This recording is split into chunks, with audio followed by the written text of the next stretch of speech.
We Saved You a Seat is sponsored by the Oklahoma Family Network. Oklahoma Family Network focuses on supporting families of children and youth with special health care needs and disabilities, as well as families who have children with a mental health or behavioral health diagnosis. Oklahoma Family Network provides families with emotional support, resource navigation, parent-to-parent engagement opportunities, and wants to ensure quality health care for all children and families by building strong and effective family-professional partnerships. The State Maternal Health Innovation Program is one of many complementary investments made to improve maternal health across the nation. Oklahoma's State Maternal Health Innovation Grant has partnered with Oklahoma Family Network to help improve maternal health by allowing OFN to share some family stories of those touched personally by critical health outcomes during pregnancy or soon after giving birth. Thank you to each of the families who share their experiences and allow maternal health leaders learn from your journey. And thank you to maternal health leaders for uniting and listening to stories of those impacted by difficult outcomes. If you or someone you know has experienced health complications or illness that occurred during or after pregnancy, childbirth, or the postpartum period, and you are ready to share your story for the purpose of awareness, conversation, and education, OFN is ready to help. Thank you for listening today. I don't mind sharing it all. At first, I think after it happened, it was kind of just trying to piecemeal everything together, and then what everybody else has told me, and then what I kind of can remember. But now, I mean, she's almost 6, so it's more of like now just kind of like a memory, but also something that when people do talk about how they're newly pregnant or something, I don't want to tell them my story because I don't want to scare them, but I also want them to understand that it's not always perfect. And that's the hard part, because you don't want to make somebody scared or nervous to deliver or have babies, but everybody has this thought in their mind of how it could go. And, sometimes it doesn't go that way. And it's good to hear the other side of stories. So I think I've reached a point where I want to help others and let other people understand. But I also don't want to make other people feel like this is how it's always going to go too. Birth plans are fantastic to have in place, and I know that those are ideal situations, but then sometimes there are circumstances and situations and things that happen that we have to alter those birth plans. So if you were just coming up and meeting somebody and somebody said, "Hey, I want to hear your birth story," what are some things that you would tell them? Well, first, I'd probably start off with saying it's not just my birth story, it's pregnancy too, like leading into the birth, because my pregnancy wasn't easy. It was at first. The first probably 20 or so weeks were really great and easy and magical. But after that, it kind of just went downhill. And it's everything leading up to it, because you have to have a pre-story before your birth story, because sometimes things just happen at birth, but some things happen before birth that lead up to your traumatic birth story. Right about, I would say, I think I was like 22, 24-ish weeks, I think, when I started to get really sick. From what I understand, this does end in we do have a happy ending at the Yes. end. So we Mhm. don't, we're not going to have this boom at the end of your Right. story where someone Right. dies or you No. don't. So yeah, I want to preface that at the beginning of our story time. But yeah, so why don't you tell us who you are, and then yeah, kind of that pre-birth story, because then that walks us into that birth story. I was a healthy individual. I played sports my entire life. I mean, I did have shoulder surgeries and everything, but that's not necessarily like a physical aspect. That was more due to injuries during sports. And I had my appendix removed, but nothing that would affect pregnancy. Everything was fine going into it. Me and my husband were successful after about 6 months of trying. And then we were having normal checkups. Everything was going great. The growth was really good. The genetic scan came back fine. They do that about 20 weeks, and they run, your blood and make sure everything's good. Everything was great. I was going to work every day, nauseous, but that's part of it. And then one day I went into work. I wasn't feeling good. I started having contractions, and this was to me, contractions. I wouldn't know exactly what they feel like at that time, since this was my first child. So I was just experiencing this pain. But, I've gone to the doctor before, and they're like, you get round ligament pain. But he was like making me sit over in a different kind of pain that I hadn't felt before. And, I had moms all around me at work, and they were like, you probably need to go to the doctor and see what's going on to make sure everything's okay. And about this time, I think it was like 22, 24-ish weeks, I think. So I go to the doctor. They're like, you are way too early to be having contractions. They hook me up to the machines, and they find out that I'm like contracting a little bit, but not like a lot. So they're thinking just super early Braxton Hicks. So then I go into the doctor's office where she's like evaluating me, and I have to be like, excuse me, I gotta go throw up. And I run and puke. No, not to be gross, but I do. And I come back and she's like, they're like instantly shove a thermometer in my mouth trying to check my temperature, see what's going on. And they're like, you're running a slight fever. You need to go to the hospital. Luckily, that's right across the street. So that's nice. So I literally like walk across the street, and I go to OB, they hook me up, and I am actually contracting. And then they stick me with all these IVs and stuff, trying to get fluids in me to stop the contractions. Since I'm so early, it could really cause, the outcome to not be really good at all. Well, they get the contractions to stop with a bunch of fluids, but I'm still hurting. And the doctors come in, they're like, where are you hurting at? And I'm like, well, my side. My side hurts really bad. I don't know why. So I don't know what that could be, but my stepmom is a nurse. And so she was like, well, it possibly could be kidney stones. It could be this. You could just be really dehydrated. And I was like, okay, well, we'll see. The doctor then orders an ultrasound of my kidney. I go down to go down, they scan me with the ultrasound, and I go back up to my room. It's a long waiting game. At this point, they also catheter me, which is highly uncomfortable. If anybody's ever been had a catheter, I don't enjoy it. It's not fun. But in that time span, I had been cathetered a bunch because they have to do it. They have to, make sure I didn't have a UTI, all this stuff as well. So they were like catheter in and out. And I was like, golly, can we just stop that, please? Um, so they get the results back and kind of find out I have kidney stones. So then the urologist comes up that's on staff that day, and he's like, we need to try this. And I'm like, okay, but I'm not doing anything without my OB's approval. So I make them wait. And I get her approval that they're going to go in and try to go up my urethra and like expel the kidney stone. But they couldn't. And it was really, that part was kind of traumatic for me because I did not want to accept any medication. I didn't want to do anything because this is my first pregnancy, and I was worried about harming the baby in any kind of way. And so I was kind of like, no, I'm not taking this. I'm not letting you do that. I'm not letting you guys do any of this. And so when I go for them to try to remove the kidney stone, I'm like laying on this table, and like my legs are up in the air, and there are just people like walking by. And I'm like, as a first time mom, that was very like demoralizing kind of, because I know they were doing it for me in my best interest, but I just was like thrown into this room, and it was really hard for this to be happening and not knowing what to expect. And so I was like uncontrollably shaking, and they're like, please let us give you medicine to calm you down for your nerves. I mean, I already had a nerve block so I wouldn't feel anything when they were doing something. But I was like, no, I don't want to take anything. And eventually they like told me like, you have to calm down, otherwise your blood pressure is going to spike, your heart rate is already through the roof, you might cause damage to the baby because you are so nervous. And I was like, okay, fine. Well, eventually, they start doing the surgery, and they couldn't get the kidney stone out. And when you're pregnant, they can't, I don't know what the technical term of the procedure is, but they can't like blast it like they normally would, where it breaks it up into like little pieces. They couldn't do it because my urethra was just too small for them to pull the kidney stone out because it was too large. And so then they have to like suture up or whatever they did since they had to go in. And then I get wheeled back up to the room, and I talk to the urologist once I come off that medicine.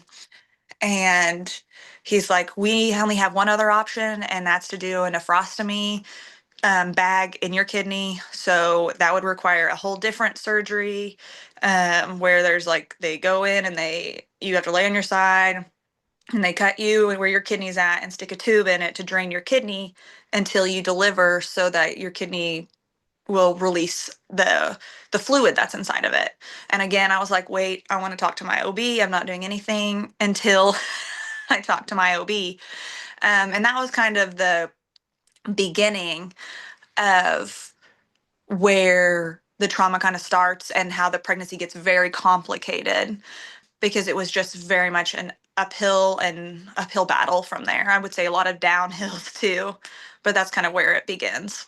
I hear that a lot with kidney stones, that a lot of times moms just have to live with them or they can't do anything Mhm. about it. Mhm. So, did they tie that to anything, or were they just kind of like, you know what, you got kidney stones and this is just part of it? Yeah, it was more of like I had never had kidney stones before or any issues with my kidneys at all. And so it was all they could tell me was that it was caused by pregnancy, that for some reason my body creates more of the calcium, or because kidney stones are can be made of different things, but I think in my case it was just more calcium, which then calcifies in my kidney, and that my pregnancies caused that, and now I will forever continue to have kidney stones because of it. Okay, so walk us through now. So you've got the kidney stones, they're working Mhm. through kind of that process. And then you kind of mentioned that that's kind of the start of what was just kind of a Yes. snowball effect into some other areas. So then the OB, my OB, she says, yes, do what you need to do. We've got to make sure you can get through this pregnancy and that the baby grows. And I'm like, okay. So we go in for the surgery. Once again, I am very determined to not have as much medication as I don't need. And to me, that's extremely important. I just want as healthy as a pregnancy I could possibly have, but I understand that I also can't be in extreme pain either, because that'll cause my body to go into shock. So I go in, they place the nephrostomy tube in on my right, it's my right kidney, and I come out of that surgery, everything goes well. I actually go to work, I think a couple days later, because I wanted to make sure I was working and making money, even though I could have taken the time off. But it's one of those things you're ingrained in. You got to go to work, you got to just keep going. All while I have a tube sticking out of the side of my kidney going down my leg, and I am literally, I mean, quote unquote, peeing in a bag. I still have to use the restroom because I have another kidney, but I have a kidney draining that one. So it was a little embarrassing at first, but I understood that that's what had to be done in order for me to continue on and to make sure that my kidney was draining and to have a quote unquote successful pregnancy. So I just continue to go to work and drain the nephrostomy bag, and my stepmom would have to help me at home to change like the bag out because it had to be changed and the tubing had to be changed ever so often. And I couldn't like shower because you couldn't get it wet, so I had to like take baths with like this much of water and stuff because you can't get the area wet. And so I was having to like figure out my life with that, kind of, shower, like having people wash my hair and stuff. And so I did that. They told me at one point, because at this point, I'm still seeing my OB. Now I'm kind of going to her more often because of the complications I'm having. And I'm seeing the urologist often too. And at one point, we were having a meeting at work and like the tube disconnected. I was like, oh my gosh. And so I was like, I don't know what to do. It's like contaminated now. And my boss is like, go wherever you need to go and get new stuff. And so I had to like call the hospital and had to go and get new stuff to connect. And then all while this is happening, I'm having to schedule another surgery because, again, I don't know the full technical reason, but like what they did couldn't last until the end of my pregnancy. Like it had to be changed. And so eventually I had to go back in and have a second surgery for a new nephrostomy tube and bag to be put in into the kidney. And so when they did that, they pulled out the tube that they had going into my kidney a second time, and they couldn't get another one in. So they closed me up, and for a few days I went without a new like tube and stuff sticking out and draining my kidney. When I went back in for them to try again, I ended up coming out of that surgery extremely ill and extremely sick, and that's kind of where I start to get very ill and very, very, very sick. And that's where the delivery story starts to happen. About how far gestationally are you at this point? I would have been probably 30, because I think I delivered my daughter between 35 and 36 weeks. So it would have been about that. Okay, wow. Mhm. So all of that, I mean, that's about 10 weeks worth Yeah. of kidney somebody washing your hair, somebody, Yes. helping take care of your My being as niece. far as, Yeah. yeah, your needs. So, Hmm. wow. Okay, so you did that for about 10 weeks, and Hmm. then now you're kind of in for the second surgery, the follow-up, probably more for infection control, maybe some things like Yes. that. So, okay. Yes. Technically I'm not 100% sure, but they like the bag and the tube that goes in your can you could only last so long and they need to change it out for infection purposes. Well, I guess during the surgery or after I developed some kind of complications that came on quickly. Like I was came out of the surgery and I was like, I don't feel good. I feel awful. And I just started throwing up and immediately started running a fever and they were like, something's wrong. So at that point, instead of like going home like I did after the first one, I was sent up to the emergency OB department and they started monitoring me. And, like the person I am, I was like, no pain meds, no nothing, please, nothing. I remember just being in so much physical and emotional pain that I was like sitting there trembling and shaking and crying to the point that I was like, maybe I do need some help to just like be able to bear the pain that I'm in because it hurt so bad. I will never forget because I was just crying uncontrollably because I was trying to fight the pain. Eventually, I accept some pain medicine to help with the pain that I'm in while I'm sitting in the emergency room and they're monitoring me. And then eventually, I get a room. Everything seems to be doing better. But then one of the nurses comes in and it was like, I want you to lay on your side and because they've given me antibiotics and different medicines to see why I'm not feeling well. But she's like, I want you to lay on your side and I'm going to check. I think she was trying to check my incision and stuff. And all of a sudden, I'm like, I can't breathe.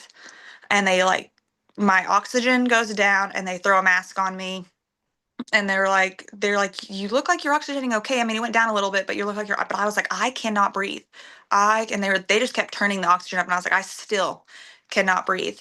And literally, like everybody like expels into the room and trying to figure out what's going on. My OB actually was out of town, and so I had what I love about the OBs that I go to is like everybody kind of helps one another when one can't be there. And so one of the other OBs on the floor that is from the OB that I go to came and he was like, okay, let's get her in for imaging to see what we can figure out if there's something like in the kidney. I'm not quite sure. And my stepmom tells me like after the fact and just to give some information, she's like, the doctor came up to me and he was like, I don't know what is happening. Like, I don't know what is going on. I am not sure, but I'm going to do everything that I can to figure out what is happening. I do remember like being wheeled to imaging and looking at the doctor and like he's holding my hand and he's like, I will do my best to try to figure out. And I'm just like, tears are like streaming down my face because when somebody says that they don't know what's going on, it's kind of like, what do we do? Because I didn't know what to do, and I didn't know. All I know is I'm feeling this way, and I want help. But if they don't know what's going on, they're going to try everything in their power to help me, which I appreciate. But I was just scared out of my mind. So I go in for imaging. Nothing comes back. Everything's fine. My blood work's fine. They still don't know what's going on. So the next thing I know, I'm being wheeled down to ICU and it's pretty gray from there. But then I deliver her that next morning after being in the ICU. Okay, wow. They kind of are just like you're in L&D, you're on the labor and delivery floor, Hmm. and all they know is that you can't breathe. Like Hmm. something's going on, you can't breathe. They really can't pinpoint what's going on. And so they send you into ICU. Hmm. Pregnant. At Yes. this time And you were pregnant. yes. And pregnancy, when you're in ICU, bless them, they are afraid to touch you. They are scared. They are scared for you. They do everything that they can do for you, but when you're pregnant, they are just because it's not really their area necessary. It's not their specialty. And so we're like, they will do whatever you ask them to do or whatever the doctors tell them to do, but they are kind of scared to touch you.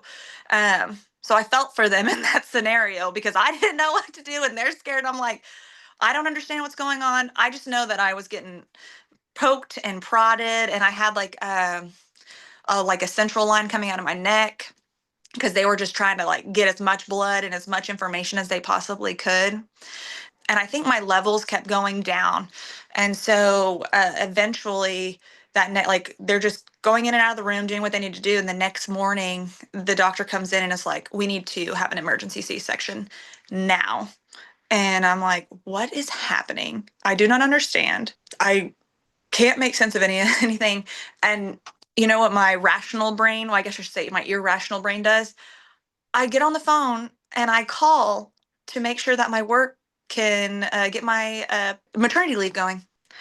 I think in that moment I was trying to grasp onto anything that's like seemed normal, you know, that I could just kind of be like, this is something that I can control. Telling somebody that I am having my child and that I need to get this going. And I know, I mean, I remember my stepmom going, are you for real? Why are you calling them? And I'm like, I don't know. I think it was just like something I could control. You know, everything else was so out of control that that was the one thing I could control and have something that I could say I did. I guess I'm not sure. So I say bye to everybody. Like, I'm going down to have a baby. Well, I am not awake for any of this because I'm not awake. Like, I was awake while they were wheeling me down, but when I get down there, I guess I started having really bad complications that they ended up they ended up putting me out under anesthesia.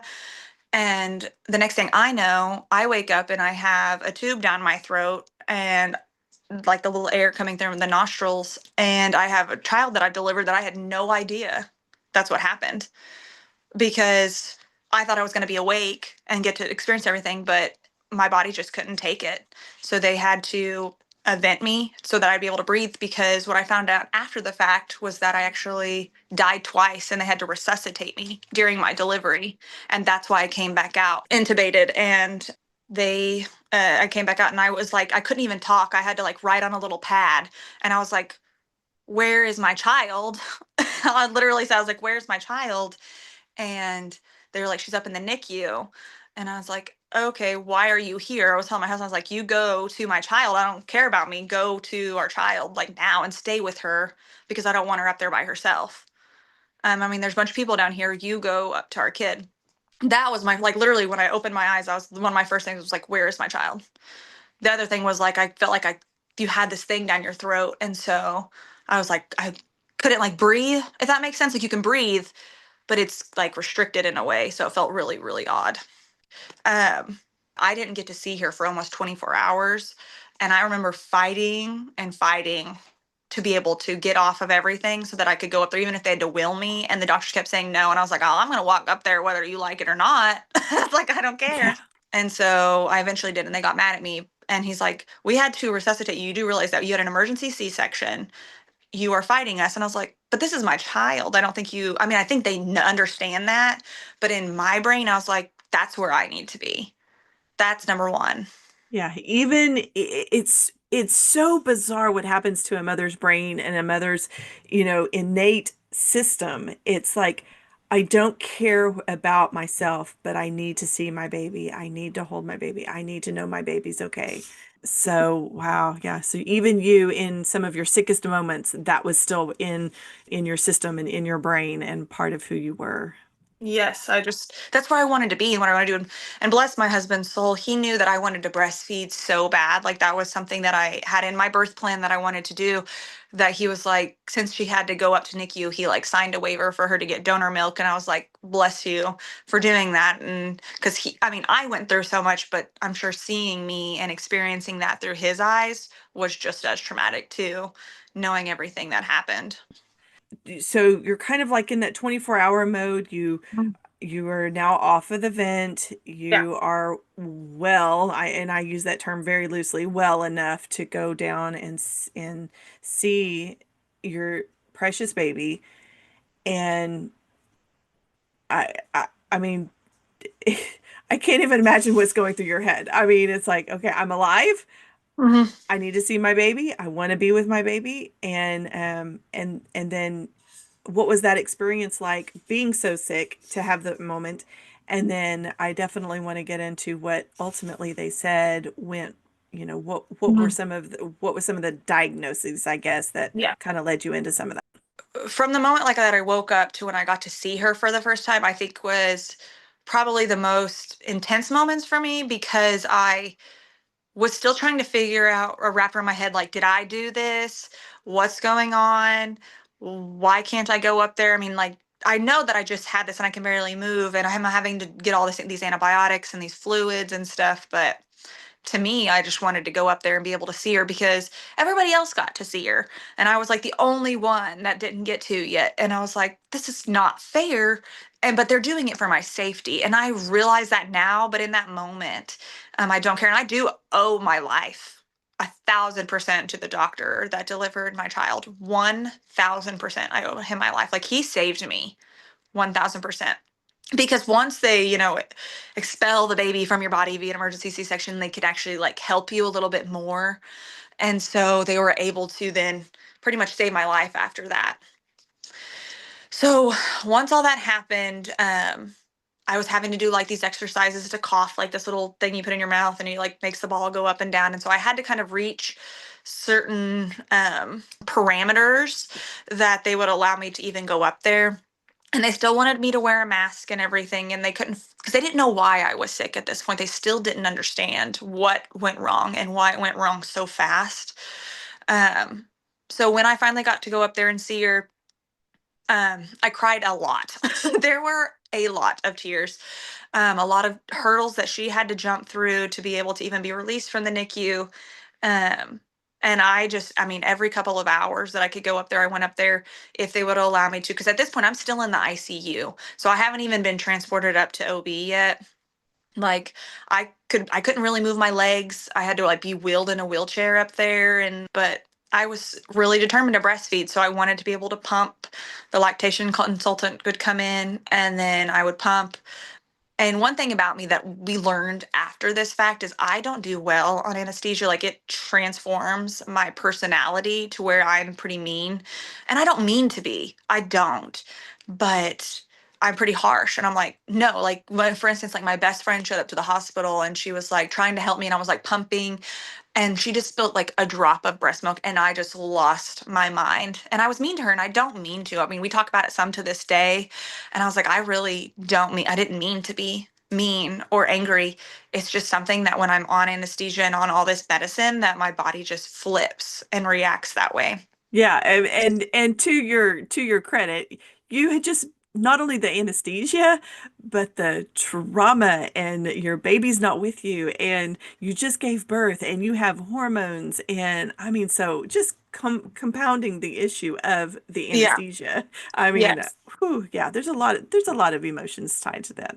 And I think in my own personal body, I was like, this is the one thing that I can contribute to see if she can get better. Because I mean, she had her own complications as well. I found out like months down the road that her cord, like, because they took pictures. Like, I have pictures from my C-section, um, and she came out purple, and I didn't know this. Like, I until I started to look back, because I couldn't look at the pictures for a long time, probably a few months. And then when I saw the pictures, I was literally like, why is she purple? Nobody told me she came out purple. Like, she wasn't breathing and her cord was wrapped around her neck apparently. But I had no clue, not even like a little bit of an inkling of what was happening. Um, until later, which is probably best that nobody told me, honestly, because I would have just added to the stuff that was on my plate. But, in between this time of being in ICU, I get wheeled up and I get to see her or whatever. And I'm trying my best, just figuring out like seeing her with all the cords hooked up to her. And like she couldn't control her body temperature was one of the reasons why she had to stay in the NICU for so long. It was about a week span. But the doctors in the hospital and stuff were so gracious that once I was wheeled up to OB, that they let me extend my stay for as long as she was in the NICU, as for as long as they could, allow me to stay so that I could be and have my own little bed, but then also go up to the NICU when and when I wanted to once I was released from the ICU. But that did take, I think, a day or two until they put me up into what is it, postpartum floor. And so from there, I was just kind of like going back and forth, and doctors were coming in and checking on me. My original OB was back at this point, and ironically, a little side note, I was actually being wheeled up from the ICU, and I met her on the floor, and she was like, "Girl, what has happened?" And I was like, "I know, I just like trauma dumped," and I was like, "This," and she's like, "This is a crazy thing. That is the most crazy thing that I've that has ever happened. Like, it's just insane. And I was like, I know. And she's like, well, we'll continue to monitor you and figure out what we can do, and we'll get you up to the floor, like the OB floor as we can, because it was closer to the NICU than the ICU was. So I wanted to try to be as close as I could. So fast forward, I get on the floor and I'm seeing all these doctors, an infectious disease doctor, my OB. They're continuing to take blood, while also monitoring, warning my bowels to make sure that all these antibiotics aren't causing anything else. And at one point, here's another trauma alert. At one point, I'm going to the NICU. I'm still wearing a mask because they're not 100% sure what is wrong with me. And I go in to see my kid, and the doctor that is like the NICU doctor, bless him. I mean, I would listen to whatever he said because he's taking care of my child and he's the one making her better. He's like, "Why are you wearing a mask?" And I was like, "I don't know. I was told to." And he like turns to the nurse and he's like, "Why is she in my NICU wearing a mask? Like, what does she have?" And I was like, "Excuse me? Like, what are you even talking about right now? I don't have anything. I'm here to see my kid." But what I couldn't rationalize in that moment, and now I understand, is that he is in charge of every single baby in that NICU and he's got to protect them. And he didn't know why I was wearing a mask. He thought I was sick. And now I'm infecting his entire NICU floor with babies that are extremely premature, extremely sick, and don't need somebody that I could have had something, viral, whatever, infecting other kids. And I get that, but in that moment I was so furious because like he literally kicked me out of the NICU. He kicked me out of the NICU. I was so furious and I was like, why is he kicking me out of this NICU? I'm here to see my kid. You're taking me away from my kid. I've just experienced all of this. I don't understand. Well, I guess he just wanted to make sure all like my labs were coming back clean and nothing was wrong. And after a while, he wanted me to get a shot. I don't remember what the shot was. I think one of the things that would be really harmful to infants. And so I was like, do they even make this shot for adults? If they do, somebody order it. I don't care what it is, just order it. Don't care. Do what you got to do. Give me the shot. Tell him whatever he wants to know, because I will be knocking on that door in about 2 hours to go back in there and try to breastfeed or feed her a bottle or whatever I need to do. That was pretty rough. That was a rough point because like I had finally gotten up to the postpartum floor. I was to where somebody could like wheel me back and forth.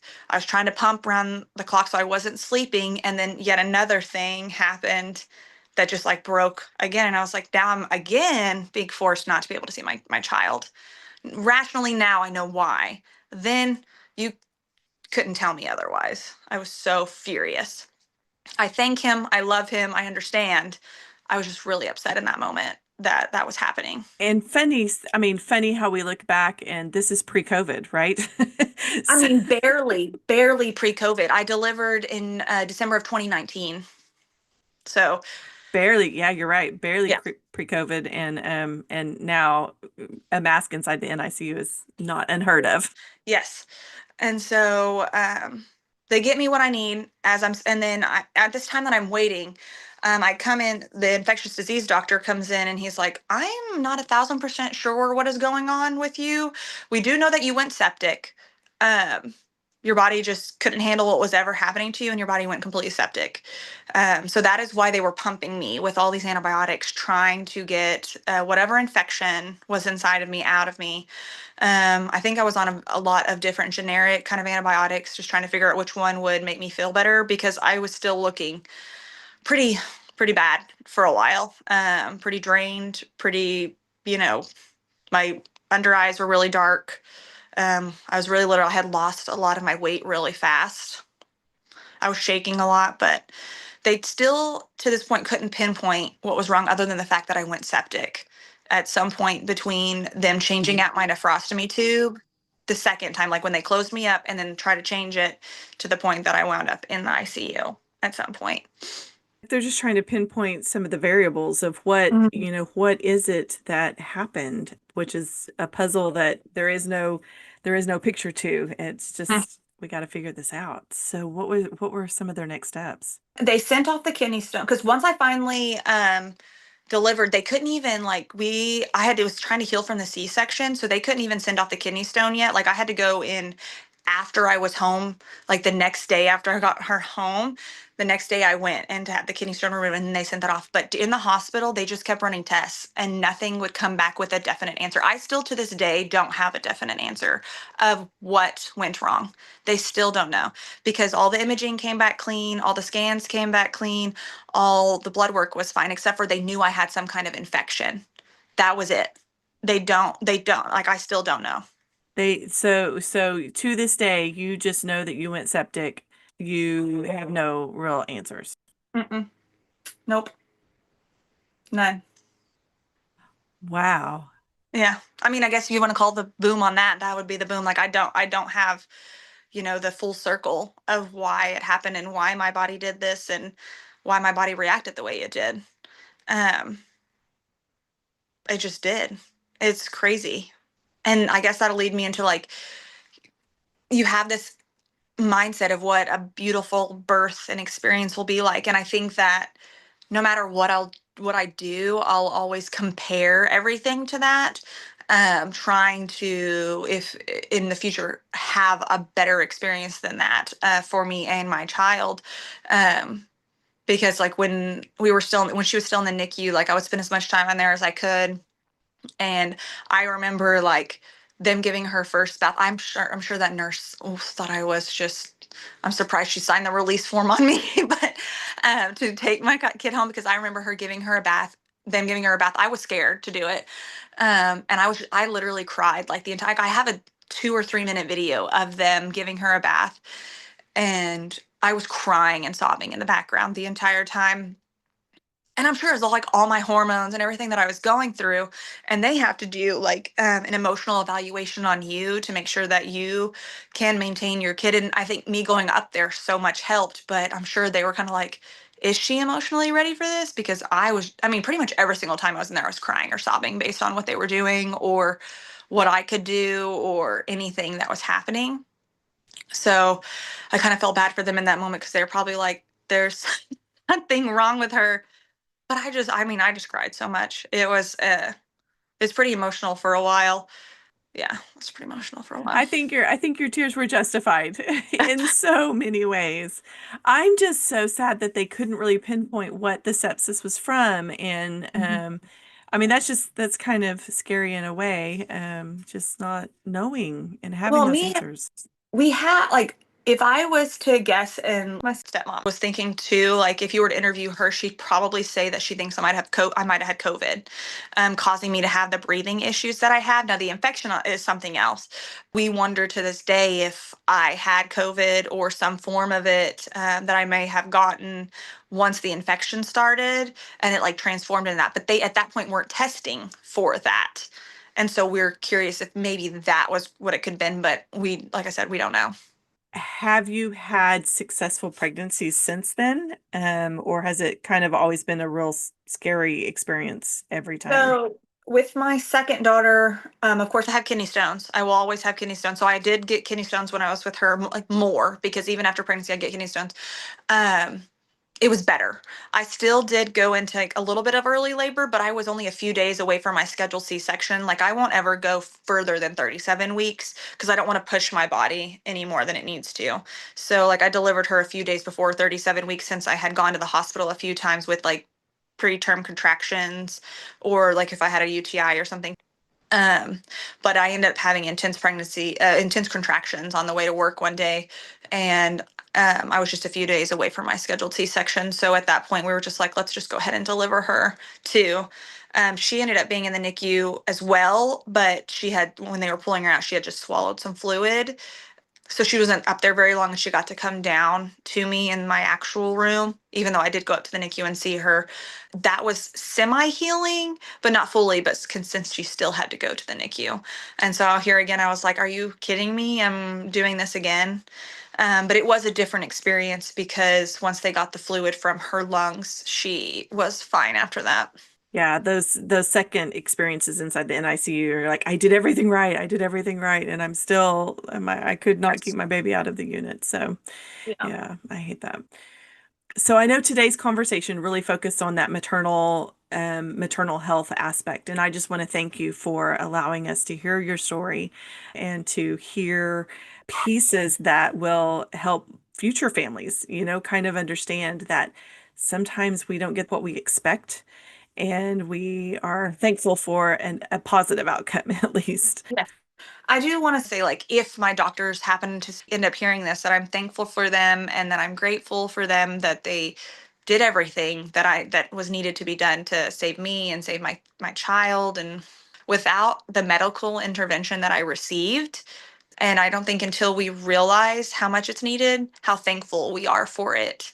And so I just want to highlight that as something that is extremely important, because without them and their knowledge, even though they couldn't fully wrap around, I was able to get better. I'm still fighting kidney stones, but I'd rather have that than not have my kids or not have the health that I have now, and go ahead and see my urologist constantly to make sure that I'm able to maintain the level of health that I'm at, and because of the medical intervention that I received. And so I think that's extremely important to highlight and note that may not always want it.